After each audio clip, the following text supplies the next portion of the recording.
옥쌤입니다. 오늘의 주제는 조일사입니다. 조일사 김한수 게스트를 모시고 관련된 주제에 대하여 함께 알아보도록 하겠습니다. 장비가 필요하잖아요. 근데 네. 아까 말씀하신 것처럼 되게 무겁기도 하고 할 텐데 이 비용도 좀 궁금해요. 이 구매 비용 많이 비싸 보이거든요. 막 무겁기도 하고 장비들은 다른 직업군에서 쓰는 장비들에 비해서는 그렇게 비싼 건 아니다. 비싼 건 아니고 보통 초보자들이 쓸 수 있는 세트로 된 가방이 있어요. 그걸 파는군요. 이제 그런 걸 만들어 팔기도 하는데 네네. 그 이제 만들어져 있는 것들을 보면 대략적으로 한 20만 원에서 40만 원 사이. 20에서 40만 원 정도. 네, 방 20, 하나 세트에. 네네. 20에서 40만 원 정도. 생각했던 거보다 사이면 비싸진 않네요. 네, 기초적인 조율 조정을 기초적인 할 수 것들. 있는 예. 그런 장비가 다 들어있어요. 그리고 이제 저처럼 여러 가지 일을 할 수 있는 장비 또 선 이런 것들을 다 갖추려면 적게는 한 5, 60만 원에서 많게는 뭐 돈 100만 원 넘어가는 경우도 있죠. 왜냐하면 장비가 구하기 힘든 것들이 많아서 사실 만들어 쓰는 것들이 많아요. 그러면 어떻게 수입해서 쓰시는 것도 있고요? 수입하기가 쉽지 않죠. 왜냐하면 우리나라도 조율 시장이 이렇게 넓은 시장이 아니라서 이렇게 막 이렇게 조율 공구가 많이 수입되고 하지 않습니다. 그러니까 뭐 일반적인 공구에서 개조해서 쓴다든가 아니면 이제 우리가 손에 맞게끔 이렇게 뭐 갈아서 만들어서 쓴다든가 뭐 이런 경우들이 많이 있고 뭐 조율사들끼리 자기가 관심 있는 그것들을 만들어서 이렇게 유통이 아니고 이렇게 나눠 쓰기도 하고. 네. 가방을 오래 쓰기는 힘듭니다. 가방이 막 원체 무게가 많이 나가기 때문에 버티지 못하는군요. 어떤 가방을 쓰든지 보통 가방 수명은 한 2, 3년 보시면 되고 그렇게 짧아요? 예, 2, 3년 쓰면 많이 쓰는 거고 공구를 얼만큼 넣고 다니느냐에 따라서 얼만큼 쓸 수 있느냐도 정해지는데 그렇죠. 네. 한 2년 정도 쓰면 다 되고 보통 차로 다시 안 내려가면 좋겠다라는 생각을 가지고 갖고 올라오죠. 네.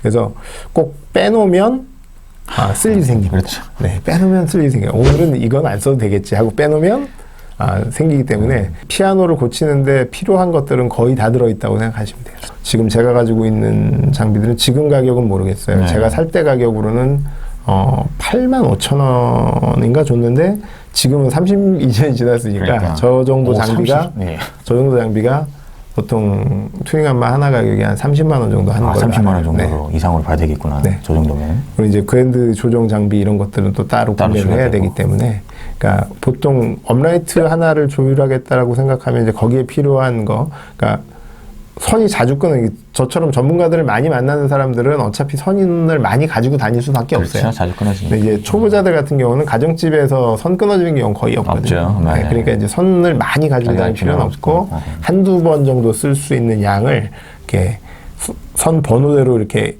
걸어놓은 실타래가 있어요. 그 이제 그걸 가지고 다니시면 충분히 쓸 수 있죠. 수입적인 부분도 좀 말씀을 드려야 될 것 같은데 대략적으로 뭐 이게 정해진 가격이 있으면 업라이트는 얼마, 뭐 그랜드는 얼마 이게 좀 조율사들마다 정해진 게 있는지. 조율사 협회에서 예전에는 이제 고시를 해서 그 정도 가격을 받으면 좋겠다라고 했던 게 있었는데 그때 이제 공정위에서 제동을 한번 걸었죠. 뭐요? 너무 싸해서 담합이다라고. 담합이다라고 얘기해서 그리고 그 이후로는 이제 뭐 개인이 알아서 받아라 이렇게 돼 있는데 보통은 이제 업라이트 조율비는 좀 저렴하게 받으시는 분들이 요즘에는 7만 원 정도에서 10만 원 사이에서 조율을 하시는 것 같고 콘서트 그랜드에 들어가는 것들은 한 15만 원에서 20만 원 정도 든다고 생각하시면 되고 일반적인 요 정도 사이즈 보통 사이즈 그랜드 같은 경우는 12만 원에서 15만 원 사이 이렇게 들어간다고 생각하시면 돼요. 한 번 조율일 때. 네. 그러면 이게 한 번 조율하면 한 6개월? 1년? 정도로 봐야 되나요? 선생님 써보셨잖아요. 써보시니까 온습도에 따라서 다 완전히 다르죠. 맞아요. 계절에 따라 다르고 하루만 해도 변할 수 있는 게 피아노이기 때문에 그렇죠. 그러니까 온습도를 유지를 잘 해주시는 게 피아노를 오래 쓸 수 있는 비결이기도 하고 뭐 제 고객들 같은 경우는 가정집에 있는 피아노들 같은 경우는 뭐 5년 만에 조율을 하겠다고 전화하시는 분들도 있어요. 근데 가서 보면 관리를 잘 하신 분들은 5년이 지나도 그렇게 큰 이상이 없는 피아노들이 많이 있어요. 네. 개인이나 학원이나 뭐 연주홀, 기관 이렇게 좀 조율비가 차등을 조금씩 주게 되죠. 왜냐하면 이제 대수들이 차이가 많기 때문에 최소한의 부담으로 하실 수 있게끔 도와드리는 거죠. 네. 경력에 따라 이게 수입이 좀 달라지겠죠? 그렇죠. 경력이 많으신 분들일수록 아무래도 좀 조율비가 좀 비쌀 수 있고 조율비가 비싼 것보다 영역이 넓어지는 거죠. 할 수 있는 영역이 많으니까. 나를 찾는 고객이 많아야 그렇죠. 수입이 늘어난다고 보시면 되는 거죠. 본인은 이렇게 특별한 홍보나 그런 거 안 하신다고 말씀하셨는데 네. 어떻게 이게 좀 지속적으로 이어지고 또 고객들을 만나게 되는지. 열심히 해드리면 그걸 좋아하시고 내가 원했던 소리, 내가 원했던 터치다라고 생각하시는 분들이 자기에게 물어보시니까 그러니까 연주하시는 분들은 대체적으로 다 이렇게 연주하시는 분들 많이 그렇죠. 만나시잖아요. 그래서 그런 걸 공유해 주시니까 선생님이 또 다른 선생님 소개해 주신 것처럼 그렇게 소개해서 가게 되는 거죠.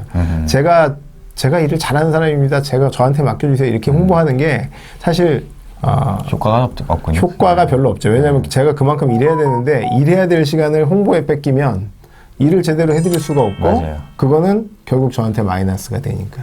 내 대신 영업해 주실 분들이 필요하다.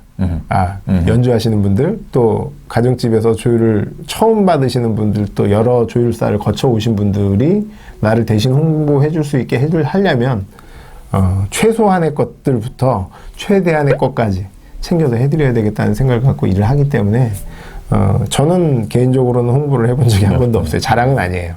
제가 재주가 없기 때문에 남 앞에 서서 막 이렇게 얘기하고 이런 것도 사실은 제 적성은 아닌 거예요. 저도 이제 같이 이제 음악 하시는 분들하고 얘기하다 보면 너 조율사 선생님 누구야 뭐 이렇게 얘기하면서 뭐 가격 얘기도 좀 하고 얼마큼 잘해주신지에 대한 얘기도 하다 보면서 또 이렇게 또 추천해 주기도 하고 또 그러다 보니까 입소문으로 가는 것 같다는 생각은 하긴 했는데 선생님들 아니면 학원 원장님들이나 기관의 그 만족도가 상당히 좀 중요하다고 봐야 되는 것 같아요. 그렇죠. 다른 홍보 수단이 없다 보니까 그죠? 예전에 모든 집에 거의 피아노가 한 90% 이상 가까이 있었다고 봐야 되는 건데 이 피아노 자체가 이제 가구처럼 돼버린 경우도 좀 있고 또 디지털 피아노가 좀 대처가 되면서 피아노에 대한 수요가 좀 줄고 있지 않았나 이런 현실을 봤었을 때 그런 부분에 대해서는 선생님 어떻게 생각을 하고 계시는지 좀 궁금해요. 피아노가 숫자가 주는 건 맞는 얘기고요. 뭐 인구가 주니까. 그렇죠. 인구가 주니까 피아노 당연히 줄 거고. 누구나 음악을 해야 되는 시대가 이제 아닌 거죠. 그래서 적성에 따라서 하는 시대이기도 하고 음악을 하는 사람의 숫자는 늘어났다고 봅니다. 왜냐하면 선생님도 아시겠지만 여러 대학교가 음대가 없던 학교들이 음대를 많이 가지고 있고 음대가 없어도 실용음악과를 가지고 있는 학교들이 꽤 있어요.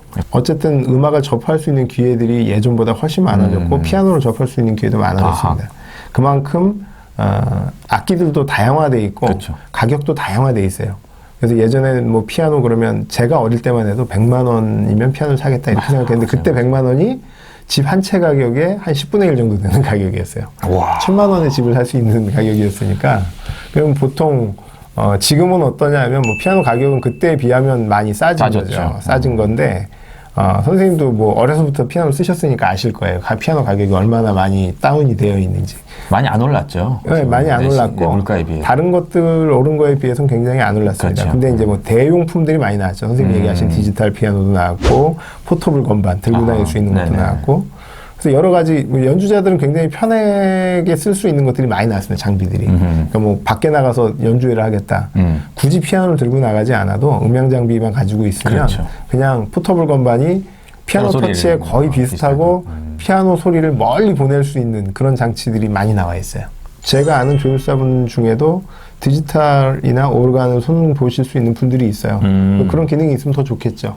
그러니까 복합적으로 볼 수 있으면 더 좋겠지만 어쨌든 하나에 집중하는 것도 좋은 방법인 것 같고 디지털 악기를 저는 못 배웠지만 그러니까 뭐 제 이후에 조율을 배우고자 하시는 분들은 디지털 악기에도 좀 관심을 가지시면 좋은 직업이 될 수도 있을 것 같아요. 왜냐하면 어차피 어쿠스틱 악기는 점점 줄어들게 되고 쓰는 사람들만 쓰게 되죠. 그렇죠. 그리고 디지털 악기가 원체 이제 가격이 자꾸 떨어지다 보니까 예전에 신디사이저 한 대 가격이 뭐 한 300~400만 원씩 했었는데 네, 지금은 뭐 120만 원 정도 주면 신디사이저 기초적인 것들은 살 수 있기 때문에 많이 보편화됐고 그러다 보니까 더 구입하시는 접근성도 좀 좋아지는 것 같아요. 네. 뭐 디지털로 시작을 했는데 디지털로 클래식을 치다 보니까 이게 안 살아. 이래서 피아노를 사시는 분들도 있고 오히려 거꾸로 좋은 방법이라고 생각합니다.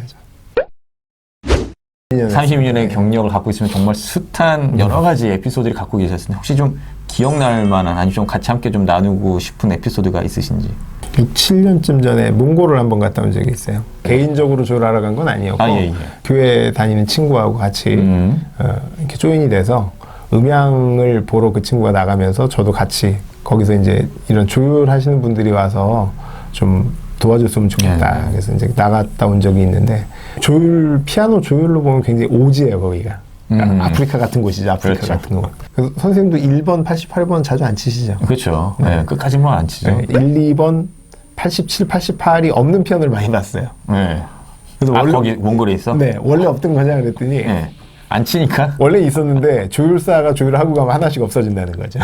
그 무슨 얘기예요? 왜 빼가는? 자재가 없으니까 그걸 빼다 쓰는 거예요. 잘 안 치니까. 어차피 너 안 필요하니까 네, 내가 쓰겠다. 많은 경우는 뭐 이렇게 85번부터 88번까지 없는 경우도 있고. 네. 교회 같은 경우는 이렇게 끝에 쓸 일이 없잖아요. 네. 그러니까 이제 가운데만 쓰니까 저 끝에 쪽에 있는 건반 뭐 한 5개 정도는 액션이 없다고 보시면 맞아요. 그냥 형태만 있는 거군요. 네. 자, 오늘 영상이 많은 분들께 도움이 되길 바라면서 오늘 촬영 협조해 주신 김한수 게스트님께 감사의 말씀드립니다. 네, 감사합니다.